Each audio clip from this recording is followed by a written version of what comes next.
नमस्कार, INC TV में आपका स्वागत है। मैं हूं भूपेंद्र नारायण सिंह और टू द पॉइंट में आज पॉइंट है उज्ज्वला योजना। दोस्तों, मेरे एक परिचित थोड़े शायराना मिजाज के हैं, बड़े से बड़े मुद्दे को सुर लय ताल में ढाल लेते हैं। कल वो गुलजार साहब का एक गाना अपने अंदाज में गुनगुना रहे थे। वो कह रहे थे, रोटी पकैले जिगर से पिया, जिगर में बड़ी आग है। मैं चौंक गया। गुलजार साहब ने तो ये नहीं कहा था, उन्होंने तो कहा था बीड़ी जलैले जिगर से पिया, और यहाँ रोटी पकैले। मैं कुछ कह पाता उससे पहले उन्होंने एक और तुकबंदी पेश कर दी। छोड़ो गैस चूल्हे की बात, गैस चूल्हे की बात पुरानी, मोदी जी के दौर में लिखेंगे हम लकड़ी से नई कहानी। मैं समझ गया मसला उज्ज्वला योजना का है। उज्ज्वला योजना की हकीकत सबके सामने आती रही है। पिछले कुछ अरसे में तो ऐसी खबरें हर जगह से आ रही हैं कि लोग महंगी गैस नहीं खरीद पा रहे हैं। मजबूरी में महिलाएं फिर से लकड़ी के चूल्हे पर खाना बना रही हैं। खाली सिलेंडर पर पानी का मटका रखा जा रहा है, उस सिलेंडर को टीवी स्टैंड की तरह यूज़ किया जा रहा है। कुछ लोग सिलेंडर का कुर्सी की तरह भी इस्तेमाल कर रहे हैं। सच तो ये है कि उज्ज्वला योजना के जरिए माताओं और बहनों को धुएं से निजात दिलाने का जो दावा किया था वो भी एक जुमला ही साबित हुआ। गैस के दाम तो आसमान पर पहुंच गए हैं। बेचारी जनता आसमान से गिरी खजूर पर अटकी। बिना गैस का चूल्हा किस काम का। खाली चूल्हे के भी कई उपयोग बता सकते हैं। चूल्हा बजाकर कह सकते हैं कि आप भी इसी तरह चूल्हा बजाकर गाना गाइए। चूल्हे को घंटी की तरह बजाकर बच्चों को पढ़ने के लिए बिठाइए। मेहमान आपके दरवाजे पर आए तो चूल्हा दिखाकर कहिए कि हमें ऐरा गहरा मत समझिए, हम भी गैस चूल्हे वाले हैं। उज्ज्वला योजना की नाकामी का आरोप पुराने नेताओं पर भी थोप सकते हैं, पुरानी सरकारों पर भी थोप सकते हैं। नाम बदलने में माहिर यूपी वाले महाराज तो लकड़ी के चूल्हे का नाम बदलकर गैस चूल्हा भी कर सकते हैं।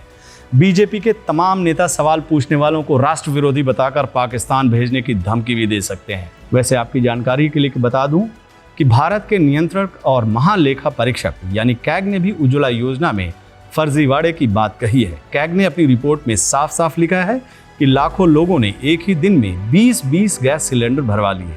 जी हाँ, आप ठीक सुन रहे हैं। इस योजना में इतनी धांधली हुई कि 3,44,000 लोगों ने एक दिन में 20-20 सिलेंडर भरवा लिए। असल में नहीं, सिर्फ कागजों में। इतना ही नहीं, 13,96,000 लोग ऐसे भी हैं जिन्होंने एक महीने में 41 सिलेंडर लिए हैं।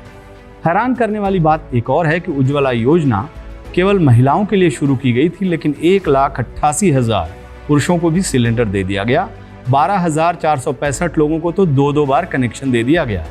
फर्जीवाड़े की हद तो यह है कि 8,59,000 नाबालिगों को भी गैस कनेक्शन दे दिया गया है। कैग ने इन्हीं आंकड़ों को सामने रखते हुए यह कह दिया कि उज्ज्वला योजना से महिलाओं की जिंदगी में उजाला कम, अंधियारा ज्यादा फैला है।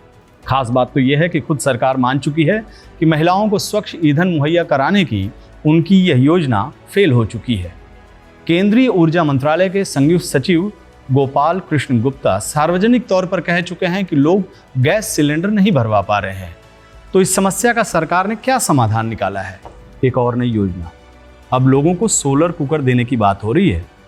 मुझे तो लग रहा है कि सरकार जल्दी ही नाली की गैस से खाना बनाने की योजना भी शुरू करने वाली है। आपको याद ही होगा कि नाली की गैस से चाय बनाने की तकनीक का बखान हमारे प्रधानमंत्री मोदी जी खुद कुछ साल पहले कर चुके हैं। किसी छोटे से नगर में नाले के पास कोई चाय का ठेला लेकर के खड़ा रहता था और चाय बना करके बेचता था। अब कोई चाय बनाने की बात आती है तो मेरा ध्यान जरा जल्दी जाता है।